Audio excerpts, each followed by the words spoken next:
बिस्मिल्लाहिर्रहमानिर्रहीम। शुरू अल्लाह के नाम से जो बड़ा मेहरबान निहायत रहम वाला है।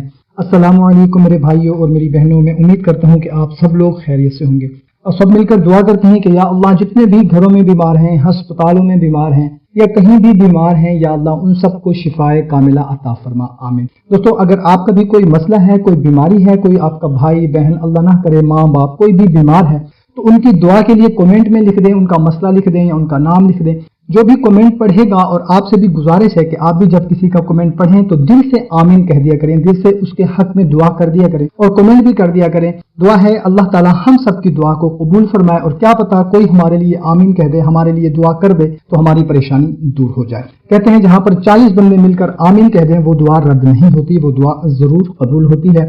आज की वीडियो में मैं आप लोगों को शुगर के मरीजों के लिए एक बहुत ही मुजर्रब अमल बताने लगा हूं। करना आपने ये है कि दोनों वक्त खाना खाने के बाद नीचे लिखी हुई आयत को सिर्फ एक मर्तबा पढ़कर अपने सीधे हाथ की 5 उंगलियों पर दम कर लें और 5 पूरों को चाट लें। दवा जो ले रहे हैं वो लेते रहें। आयत ये है, व इज़ा बतश्तुम जब्बारीन। सूरह शुअरा की आयत नंबर 130 है।